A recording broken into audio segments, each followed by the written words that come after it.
ದಿನ 377.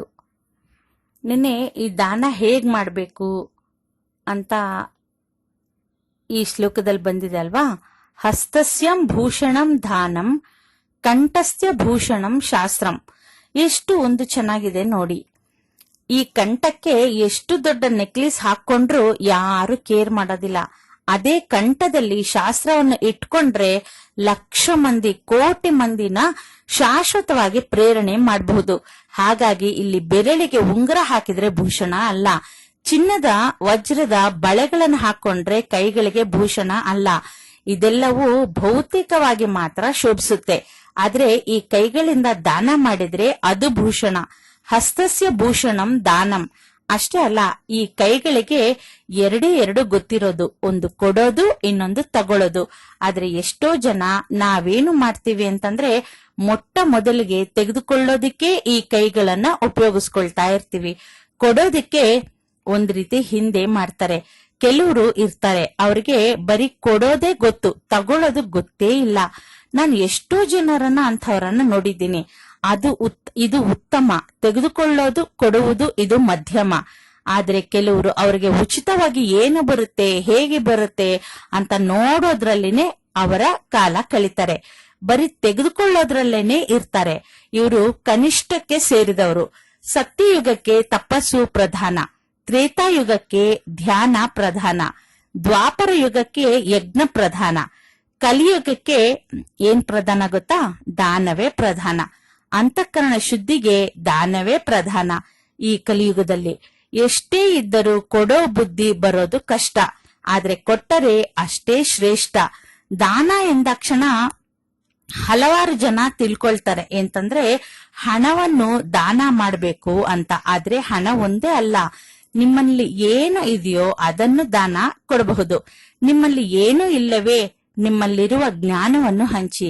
ಆ ಜ್ಞಾನವನ್ನು ಹಂಚಬೇಕಾದ್ರೆ ಮಾತಿನ ಮೂಲಕ ಅಥವಾ ಬರವಣಿಗೆ ಮೂಲಕ ನೀವು ಕೊಡಬಹುದು. ಹೇಗಾದ್ರೂ ಯಾವ ಮೂಲದಿಂದಾದ್ರೂ ಇನ್ನೊಬ್ಬರಿಗೆ ಸಹಾಯ ಆಗುವಂತೆ ನೀವು ನಡ್ಕೊಳ್ಬಹುದು. ಇದರಿಂದ ಮನಸ್ಸಿಗೆ ಆನಂದ ಉಂಟಾಗುತ್ತೆ.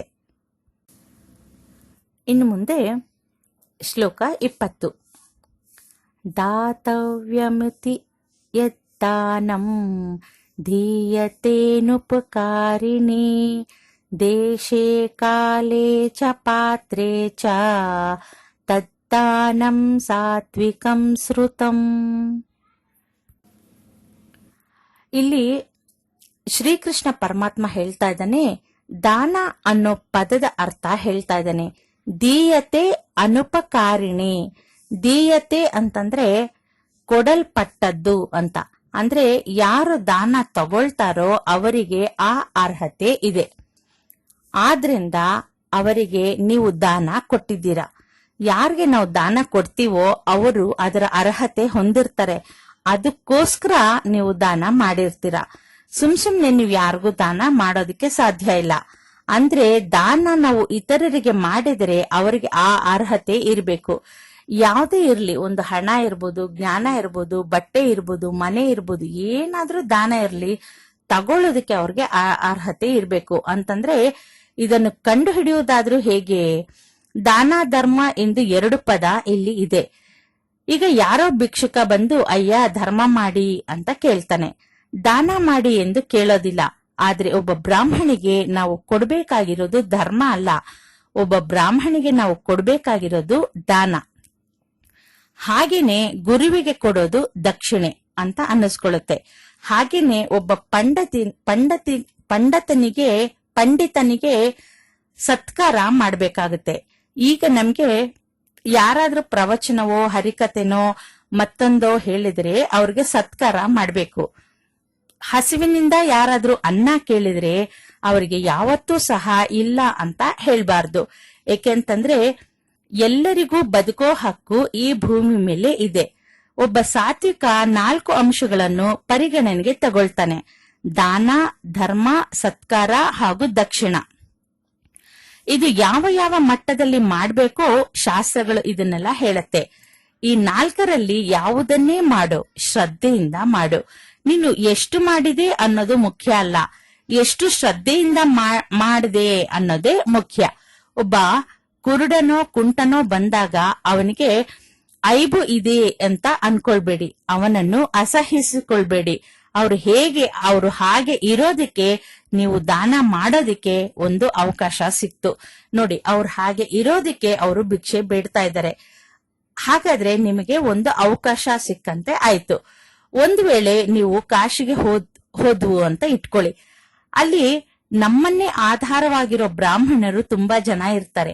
ಈ ಕಾಶಿನಲ್ಲೆಲ್ಲ ಈ ಬ್ರಾಹ್ಮಣರು ಇದಕ್ಕೆ ಅವರು ಜೀವನ ಮಾಡ್ತಾ ಇರ್ತಾರೆ.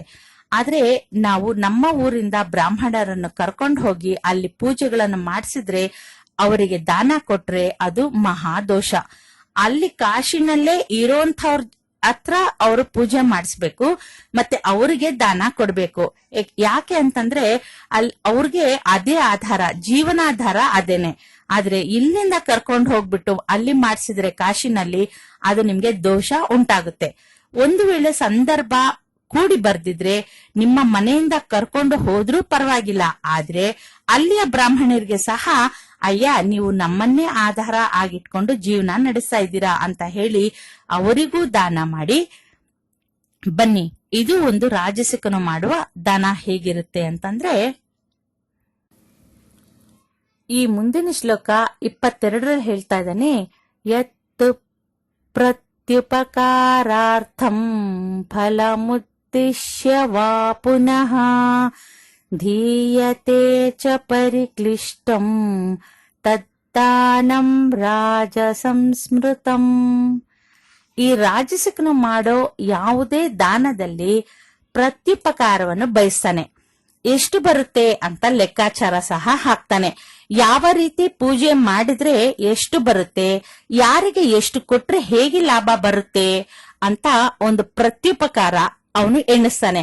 ಆದ್ರೆ ಸಾತ್ವಿಕ ದಾನ ಸತ್ಕಾರ ದಕ್ಷಿಣೆ ಧರ್ಮವಾಗಲಿ ಒಳಗೆ ಏನೂ ಇರೋದಿಲ್ಲ. ಇದು ನನ್ನ ಕರ್ತವ್ಯ, ನಾನು ಮಾಡ್ತಾ ಇದ್ದೀನಿ ಅಷ್ಟೇ. ಶಾಸ್ತ್ರ ಹೇಳಿದೆ ನಾನು ದಾನ ಮಾಡ್ಬೇಕು ಅಂತ, ನಾನು ಮಾಡ್ತಾ ಇದ್ದೀನಿ ಅಷ್ಟೇ. ಭಗವಂತ ನನಗೆ ಕೊಟ್ಟಿದ್ದಾನೆ, ನಾನು ಮಾಡ್ತಾ ಇದ್ದೀನಿ. ಕೊಟ್ಟಿಲ್ವೇ ಭಗವಂತ ಅವನು ಚೆನ್ನಾಗಿರಲಿ, ತಣ್ಣಗೆ ಇರಲಿ ಅನ್ನೋ ಮಾನಸಿಕ ದಾನ ಸಹ ಅಲ್ಲಿ ಇರುತ್ತೆ. ಇನ್ನು ವಾಚಿಕವಾದ ದಾನ ಅಂತಂದ್ರೆ, ಯಾರಿಗೆ ದಾನ ಮಾಡೋದಿಕ್ಕೆ ಸಾಧ್ಯವಾಗುತ್ತೋ ಅವರಿಗೆ ಹೇಳಿ ದಾನ ಮಾಡಿಸಿದ್ರೆ ಅದನ್ನು ವಾಚಿಕ ದಾನ ಅಂತ ಹೇಳ್ತಾರೆ. ಇವಾಗ ನಿಮ್ಗೆ ಆಗ್ಲಿಲ್ಲ, ದಾನ ಮಾಡೋದಿಕ್ಕೆ ಆಗ್ಲಿಲ್ಲ, ಆದ್ರೆ ನಿಮ್ಗೆ ಮನಸ್ಸಿದೆ ಅಂಥವ್ರು ಏನ್ ಮಾಡ್ಬೋದು ಅಂತಂದ್ರೆ, ಯಾರಿಗೆ ದಾನ ಮಾಡ್ತಾರೆ ಅವ್ರ ಹತ್ರ ಇಂದ ನೀವು ದಾನ ಮಾಡಿಸ್ಬೋದು. ಒಂದು ಸಲ ಕಾರ್ತಿಕ ಸೋಮವಾರದಂದು ಒಬ್ಬನಿಗೆ ದಾನ ಮಾಡ್ಬೇಕು ಅಂತ ತುಂಬಾ ಮನಸ್ಸಾಯ್ತು. ಆದ್ರೆ ಕೊಡೋದಿಕ್ಕೆ ಅವನ ಹತ್ರ ಏನು ಇರ್ಲಿಲ್ಲ. ಹಿತ್ತಲಿಗೆ ಹೋಗಿ ನೋಡಿದ್ರೆ ಅಲ್ಲಿ ಏನು ಸ್ವಲ್ಪ ಅಡಿಗೆ ಮಾಡೋ ಸೊಪ್ಪು ಮಾತ್ರ ಬೆಳೆದಿತ್ತು. ಅದನ್ನು ಕತ್ತರಿಸಿ 4 ಕಟ್ಟುಗಳನ್ನು ಮಾಡಿ ದಾರ ಕಟ್ಟಿ ಶ್ರದ್ಧೆಯಿಂದ ದೇವಸ್ಥಾನಕ್ಕೆ ಹೋಗ್ಬಿಟ್ಟು ಒಬ್ಬ ಬಡ ಬ್ರಾಹ್ಮಣಿಗೆ ದಾನ ಮಾಡ್ತಾನಂತೆ. ಆದ್ರೆ ಅದೇನು ಆಶ್ಚರ್ಯನೋ ಏನೋ, ಮನೆಗೆ ಬಂದು ನೋಡಿದ್ರೆ ಮನೆ ತುಂಬಾ ಅಷ್ಟ ಐಶ್ವರ್ಯಗಳು ತುಂಬಿ ತುಳುಕ್ತಾ ಇತ್ತು. ಅದಕ್ಕೆ ಇವನೇನು ಮಾಡ್ತಾನೆ ಅಂತಂದ್ರೆ, ಬಹಳ ದೊಡ್ಡ ಮನೆ ತಗೊಂಡು ಹಿಂದೆ ಇರೋ 10 ಎಕರೆ ಜಮೀನಿನಲ್ಲಿ ಸೊಪ್ಪು ಬೆಳೆಸ್ತಾನೆ. ಬೆಳೆದ ಮೇಲೆ ಅದನ್ನು ಕೂಲಿ ಆಳುಗಳಿಂದ ಕೀಳಿಸಿ ಎಲ್ಲರಿಗೂ ದಾನ ಮಾಡದ್ನಂತೆ. ಆ ದಿನ 4 ಕಟ್ಟುಗಳು ಮಾಡಿದ್ರೆ ಇಷ್ಟೆಲ್ಲ ಬಂತು. ಈಗ ಎಷ್ಟು ಬರುತ್ತೆ ಅನ್ಕೊಂಡು ಬೆಳೆಯುತ್ತಿದ್ದ ಸೊಪ್ಪನ್ನೆಲ್ಲ ಇವನು ದಾನ ಮಾಡ್ತಾ ಇದ್ದ. 2 ವರ್ಷಗಳು ಕಳೆದ ನಂತರ ಎಲ್ಲವೂ ಅವನ ಬಳಿ ಇರೋ ಅಷ್ಟ ಐಶ್ವರ್ಯಗಳು ಬಿದ್ದೋಯ್ತು. ನಂತರ ಎಲ್ಲವನ್ನು ಕಳ್ಕೊಂಡು ಮೊದಲನೇ ಸ್ಥಿತಿಗೆ ಬಂದ್ಬಿಟ್ನಂತೆ. ಈಗ ಒಬ್ಬ ಹೇಳದ್ನಂತೆ, ನಿನ್ಗೆ ಏನೂ ಇಲ್ಲದಾಗ ಸೊಪ್ಪನ್ನು ಕೊಟ್ಟೆ, ಈಗ ಎಲ್ಲವೂ ಬಂದ ಮೇಲೆ ಯಾರಿಗೆ ಎಷ್ಟು ಕೊಡ್ಬೇಕೋ ತಿಳಿಯದೆ ಮಾಡದೆ ಎಲ್ಲರಿಗೂ ಸೊಪ್ಪನ್ನೇ ಕೊಟ್ಟು ಅವನಿಗೆ ಇಷ್ಟ ಇದೆಯೋ ಇಲ್ವೋ ಅವ್ರಿಗೆಲ್ಲ ಸೊಪ್ಪನ್ನೇ ಕೊಟ್ರೆ ಇನ್ನೇನಾಗುತ್ತೆ? ಈ ರಾಜಸಿಕನ ದಾನ ಹೇಗಿರುತ್ತೆ ಅಂತಂದ್ರೆ, ಇಷ್ಟು ಮಾಡಿದೆ, ಹೀಗೆ ಮಾಡಿದೆ, ಎಷ್ಟು ಬರಬಹುದು ಅಂತ ಒಂದು ಅನುಮಾನ ಇವನಿಗೆ. ಇನ್ನ ಮುಂದಿನದು 22ನೇ ಶ್ಲೋಕ. ಆದೇಶ ಕಾಲೇ ಯದ್ದಾನಮಾ ಪಾತ್ರೇಭ್ಯಶ್ಚ ಧೀಯತೆ ಅಸತ್ಕೃತಮವಜ್ಞಾತಂ ತತ್ತಾಮಸ ಮುದಾಹೃತಂ. ಇದ್ರ ಅರ್ಥ ನಾಳೆ ತಿಳ್ಕೊಳ್ಳೋಣ. ನಮಸ್ಕಾರ. ಹರಿ ಓಂ.